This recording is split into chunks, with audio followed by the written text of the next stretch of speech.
YouTube family and very sporty viewers, Assalamualaikum. Welcome back to my new video. तो कैसे हैं आप सब? I am Jumna and I hope you all are doing well. आज मैं आपके सामने जिस वीडियो पे reaction only for fun. So video को स्टार्ट करते हैं, बट वीडियो को स्टार्ट करने से पहले अगर आप लोगों ने मेरे चैनल को सब्सक्राइब नहीं किया है तो please subscribe my channel and like and share my video. So let's get. Delhi में अफसरों की ट्रांसफर पोस्टिंग से जुड़े केंद्र सरकार के अध्यादेश के खिलाफ दाखिल याचिका पर सुप्रीम कोर्ट में सुनवाई हुई. इस दौरान केजरीवाल सरकार ने दलील दी कि इस मुद्दे को टाला नहीं जा सकता क्योंकि इससे व्यवस्था पर असर पड़ रहा है. वहीं केंद्र सरकार ने इस मामले को संसद के मानसून सत्र के बाद सुने जाने की अपील की. हालांकि इस पर सुप्रीम कोर्ट ने कहा कि मामले को 5 जजों की बेंच के पास भेजा जा सकता है. दरअसल इसी साल मई में सुप्रीम कोर्ट ने दिल्ली में प्रशासनिक सेवाओं के नियंत्रण और अधिकार से जुड़े मामले पर फैसला दिया था. सुप्रीम कोर्ट ने साफ कर दिया था कि पुलिस, जमीन और पब्लिक ऑर्डर को छोड़कर बाकी सभी दूसरे मसलों पर उपराज्यपाल को दिल्ली सरकार की सलाह माननी होगी. इसके बाद केंद्र सरकार एक अध्यादेश लेकर आई थी जिसमें फिर से उपराज्यपाल को दिल्ली का बॉस बना दिया. इसी अध्यादेश को केजरीवाल सरकार ने सुप्रीम कोर्ट में चुनौती दी थी. इस पर सुनवाई हुई.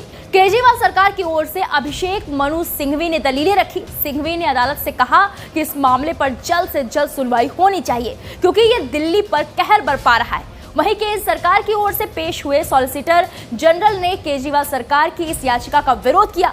केंद्र ने कहा कि अध्यादेश को चुनौती मनमानी के आधार पर दी गई है. चीफ जस्टिस डीवाई चंद्रचूड़ ने कहा बेंच इस मामले को संवैधानिक बेंच के पास भेजा चाहती है. संविधान पीठ विचार करेगी कि क्या संविधान के एंट्री 41 में इस तरह से संशोधन किया जा सकता है. सुप्रीम कोर्ट ने यह भी कहा कि इस पर विचार किया जाएगा कि क्या केंद्र सरकार ऐसा कानून बना सकती है जिससे दिल्ली सरकार को कानून बनाने से रोका जा सके, जबकि दिल्ली सरकार को पुलिस, जमीन और सार्वजनिक व्यवस्था से जुड़े कानून बनाने पर रोक है. इस पर सॉलिसिटर जनरल ने कहा कि संसद के पास सभी विषयों पर कानून बनाने का अधिकार और शक्ति है. वहीं सिंघवी ने इस मामले को संविधान पीठ के पास भेजने के प्रस्ताव का विरोध किया. अध्यादेश के मामले पर अब 20 जुलाई को सुनवाई होगी. उसी दिन इस बात पर भी फैसला लिया जाएगा कि मामले को 5 जजों की संविधान पीठ के पास भेजा जाए या नहीं. आइए आपको समझाते हैं कि आखिर क्या है पूरा मामला. बता दें कि 11 मई को सुप्रीम कोर्ट ने फैसला दिया. सुप्रीम कोर्ट ने साफ कर दिया कि दिल्ली की नौकरशाही पर चुनी हुई सरकार का ही कंट्रोल है और अफसरों के ट्रांसफर, पोस्टिंग पर भी अधिकार भी उसी का है.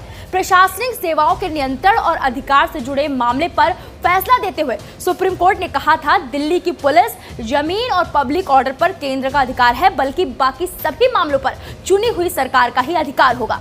सुप्रीम कोर्ट ने यह भी साफ कर दिया था कि पुलिस, जमीन और पब्लिक ऑर्डर को छोड़कर बाकी सभी दूसरे मसलों पर उपराज्यपाल को दिल्ली सरकार की सलाह माननी होगी. अब सवाल उठता है कि आखिर केंद्र का अध्यादेश क्या है.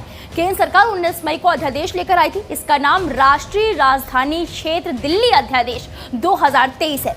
क्योंकि अभी संसद नहीं चल रही है इसलिए केंद्र सरकार ये अध्यादेश लेकर आई है.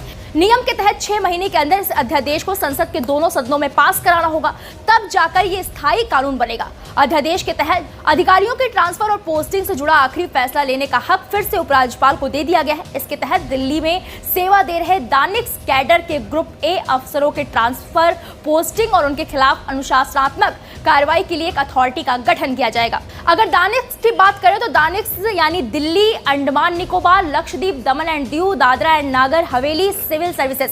इस अथॉरिटी में 3 सदस्य दिल्ली के मुख्यमंत्री, दिल्ली के मुख्य सचिव और दिल्ली के गृह प्रधान सचिव होंगे. इस अथॉरिटी के अध्यक्ष दिल्ली के मुख्यमंत्री होंगे. अथॉरिटी को सभी ग्रुप ए और दानिश के अधिकारियों के ट्रांसफर, पोस्टिंग और नियुक्ति से जुड़े फैसले लेने का अधिकार होगा, लेकिन इस पर आखिरी मुहर उपराज्यपाल की होगी. अगर उपराज्यपाल अथॉरिटी के फैसले से सहमत नहीं होते तो वो इसे बदलाव के लिए लौटा भी सकते हैं. फिर भी मतभेद रहता है तो आखिरी फैसला उपराज्यपाल का ही होगा. अब इस मामले पर आपकी क्या राय है हमें कमेंट बॉक्स में जाएं और जरूर बताएं. वीके न्यूज़, राष्ट्र के नाम. जी, तो ये थी वो वीडियो. बहुत ही ज़्यादा अमेजिंग, फनी और इंटरेस्टिंग थी. अगर आप लोगों को वीडियो पसंद आई है तो कमेंट सेक्शन में लाइक का साथ ज़रूर कीजिएगा. इसके साथ साथ इस चैनल को भी सब्सक्राइब कर दीजिएगा और मेरे चैनल को भी सब्सक्राइब कर दीजिएगा. अपना बहुत सारा ख्याल रखिएगा और अपनी दुआओं में मुझे याद रखिएगा और मेरी दुआओं में तो आप लोग शामिल ही हैं. तो अल्लाह हाफ़िज़.